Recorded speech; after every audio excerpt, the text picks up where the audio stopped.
नमस्कार मित्रांनो, स्वागत आहे तुमचं माझ्या YouTube चॅनलवरती ज्याचं नाव आहे मास्टर टेक कोडिंग. या व्हिडिओमध्ये आपण बघणार आहे काय हो, स्ट्रिंग.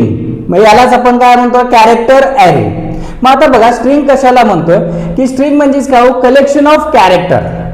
आतापर्यंत आपण सिंगल डायमेन्शनल ॲरे बघितला, मल्टी डायमेन्शनल ॲरे मध्ये बघितला. त्याच्यामध्ये काय हो, आपण नंबर्स काय करून ठेवत होतो, स्टोअर करून ठेवत होतो.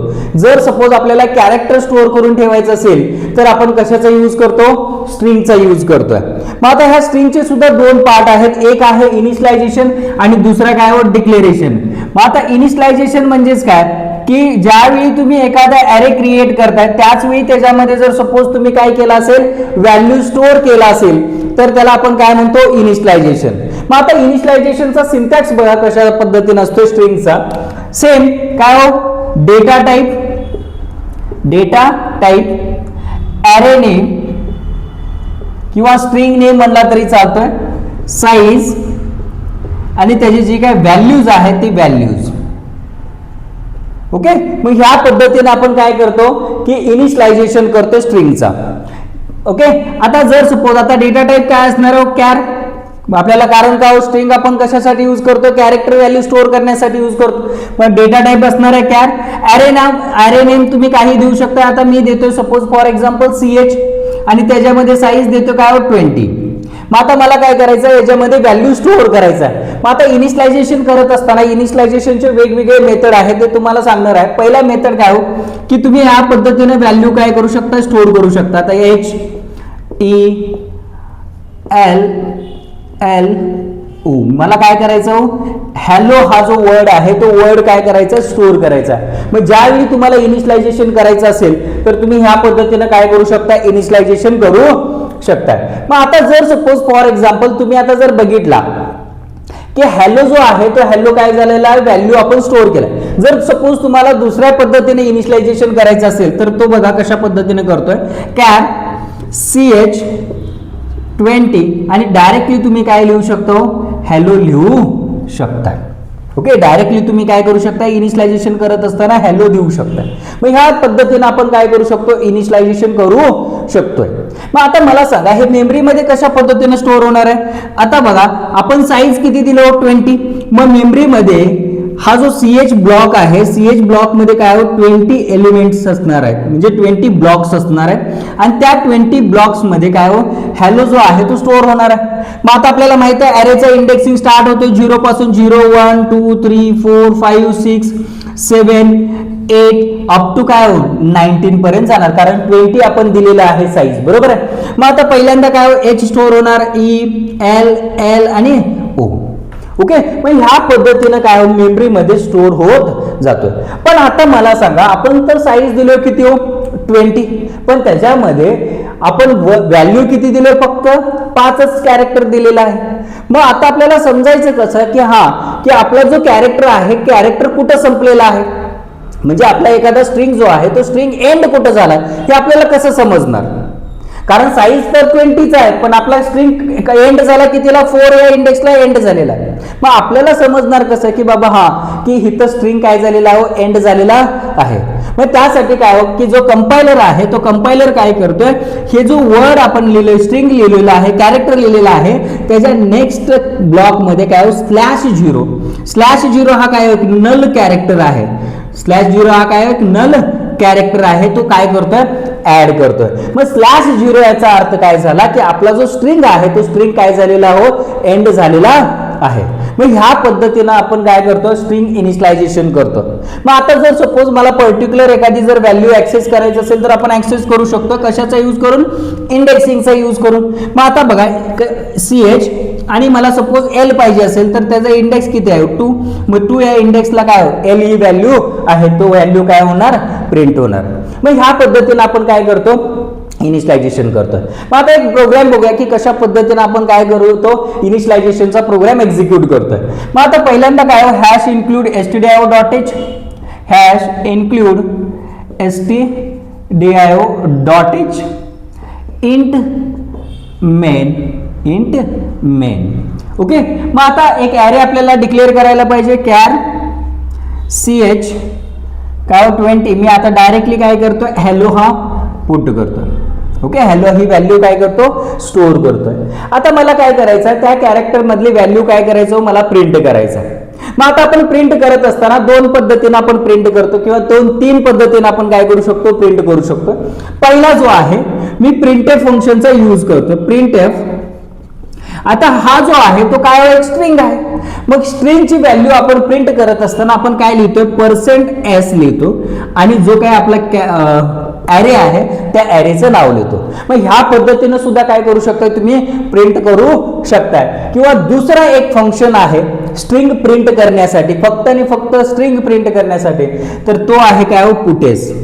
ह्या पुटेचा यूज करून आपण काय करू शकतो, व्हॅल्यू प्रिंट करू शकतो. म्हणजे कॅरेक्टर मधली व्हॅल्यू काय करू शकतो, प्रिंट करू शकतो. किंवा दुसरा आणखी एक मेथड म्हणजे काय की तुम्ही लूपचा यूज करून सुद्धा काय करू शकता, प्रिंट करू शकताय. मग त्यासाठी मला एक व्हेरिएबल लागणार काय, इंट आय. मग आता बघा, फॉर सुरुवात कुठून होणार आहे, 0 पासून होणार आहे. मग आय इक्वल टू काय, 0. मला आता कुठेपर्यंत जायचं आहे, जोपर्यंत नल कॅरेक्टर येत नाही तोपर्यंत. मग आता ch of I is not equal to काय, null. ch of I is not equal to काय, नल असेल तोपर्यंत मला काय करायचं, तो लूप फिरवायचा आहे. मग नंतर काय, I plus plus, I plus plus, आणि त्याच्यामध्ये मी काय करणार आहे, print F %c and ch of I. ह्या पद्धतीने आपण काय करू शकतो, व्हॅल्यू प्रिंट करू शकतो. बघा 3 मेथड आहेत, तिन्ही मेथड आपण काय करू शकतो, व्हॅल्यू प्रिंट करू शकतो. पहिला डायरेक्टली प्रिंट %ch पुटेस फंक्शनचा यूज करून, जास्तीत जास्त आपण पुटेस फंक्शनचा यूज करतो स्ट्रिंग मध्ये. आणि काय तुम्ही लूपचा यूज करून सुद्धा काय करू शकता, की जो स्ट्रिंग मध्ये व्हॅल्यू आहे ती व्हॅल्यू काय करू शकतो, प्रिंट करू शकता. मग ह्या पद्धतीने आपण काय स्ट्रिंगचा इनिशियलायझेशनचा पार्ट बघितलेला आहे. आता आपण बघूया की डिक्लेरेशन कशा पद्धतीने करतो आपण स्ट्रिंगचा डिक्लेरेशन. मग आता डिक्लेरेशनचा जर तुम्ही सिंटॅक्स जर बघितला, डिक्लेरेशनचा काय सिंटॅक्स काय, डेटा टाइप, ॲरे नेम किंवा स्ट्रिंग नेम म्हटला तरी चालतो. आणि काय त्याच्यामध्ये फक्त आणि फक्त साईज आपल्याला फक्त काय करायचं असतो, मेन्शन करायचं असतो. मग एक्झाम्पल जर तुम्ही बघितला, डेटा टाइप काय असणार, कॅर. ॲरे नेम मी देतो ch आणि त्याची जी काही साईज असेल तो साईज तुम्ही काय करू शकता, इथं मेन्शन करू शकता. मग आता डिक्लेरेशन आपण कशासाठी यूज करतोय, जर सपोज तुम्हाला व्हॅल्यू जर युजरकडनं एंटर करून घ्यायचं असेल तर आपण कशाचा यूज करतो, डिक्लेरेशनचा यूज करतोय. मग आता आपण एक प्रोग्राम बघूया की कशा पद्धतीने आपण डिक्लेरेशन करतोय. मग पहिल्यांदा काय, hash include stdio.h int main. Okay, मग आता एक आपल्याला कॅरेक्टर ॲरे डिक्लेअर करायला पाहिजे, ch20. ओके, मी 20 कॅरेक्टरचं काय करणार आहे, स्ट्रिंग एंटर करून घेणार आहे. मग आता आपल्याला काय युजरकडनं एंटर करून घ्यायचं असेल तर मला काय मेसेज प्रिंट केला पाहिजे. मग आता print F enter a string, enter a string. Okay, मग आता युजर काय करणार आहे, स्ट्रिंग एंटर करून घेणार आहे. मग आता स्ट्रिंग एंटर केल्यावरती मला काय करायचं, ch या कॅरेक्टर ॲरे मध्ये आपल्याला काय करायचं, तो स्टोअर करायचा.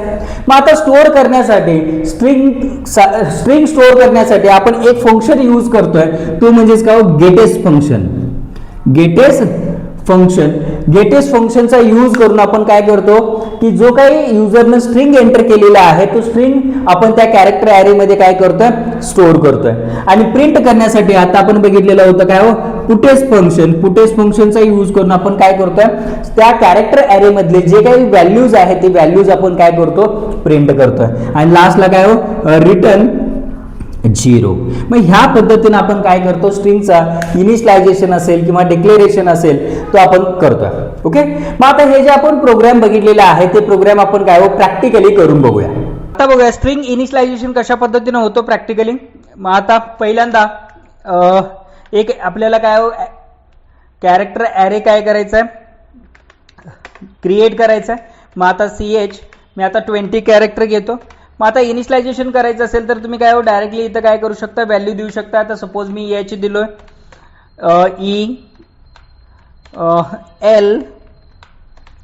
l कॉमा ओ. ओके, मग ह्या पद्धतीने सुद्धा तुम्ही इनिशियलायझेशन करू शकता.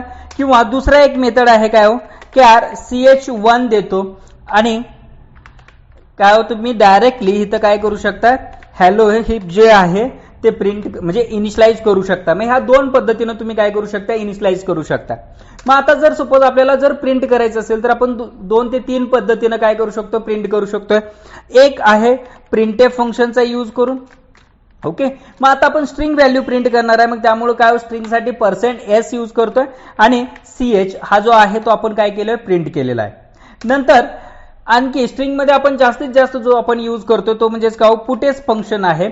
त्या पुटेस फंक्शनचा यूज करून सुद्धा आपण काय करतो, स्ट्रिंग मधली व्हॅल्यू काय करू शकतो, आपण प्रिंट करू शकतोय. मग आता लास्टला काय, रिटर्न 0. मग आता सेव्ह करतो पहिल्यांदा file. Okay,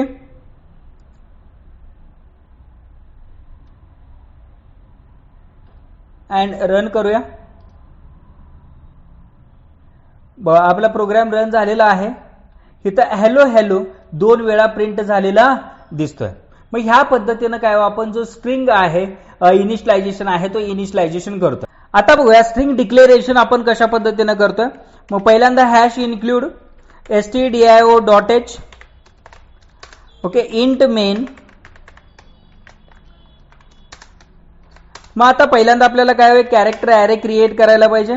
suppose for example 20 आणि आपण हे डिक्लेअर करणार आहे.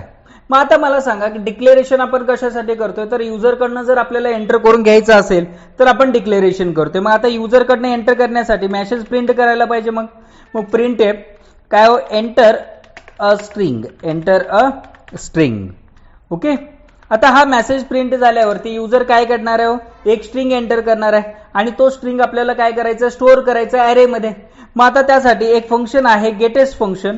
मग आता गेटेस्ट फंक्शन मध्ये काय हो, आपण जो काय कॅरेक्टर आहे म्हणजे ॲरे आहे त्या ॲरे मध्ये काय करतोय, गेटेस्ट फंक्शन स्टोअर करतोय. आणि आता आपल्याला काय करायचं, प्रिंट करायचं. मग प्रिंट करण्यासाठी आपल्याकडे काय पुटेस फंक्शन आहे. मग पुटेस फंक्शनचा यूज करून तुम्ही काय करू शकताय, प्रिंट करू शकताय. मग लास्टला काय रिटर्न 0. ओके, मग ह्या पद्धतीने पहिल्यांदा फाईल सेव्ह करतोय आणि रन करूया. बघा आपला प्रोग्राम रन झालेला आहे. तुम्हाला आउटपुटला दिसतोय एंटर अ स्ट्रिंग. मग मी आता काय करतो, हॅलो वर्ल्ड टाईप करतोय. बघा तुम्हाला हॅलो वर्ल्ड प्रिंट झालेलं तुम्हाला इथं दिसतोय. बघा मग ह्या पद्धतीने आपण काय करतो, स्ट्रिंग डिक्लेरेशन करतो. जर हा तुम्हाला व्हिडिओ जर आवडला असेल तर लाईक करा, शेअर करा आणि सबस्क्राईब करायला विसरू नका. थँक्यू.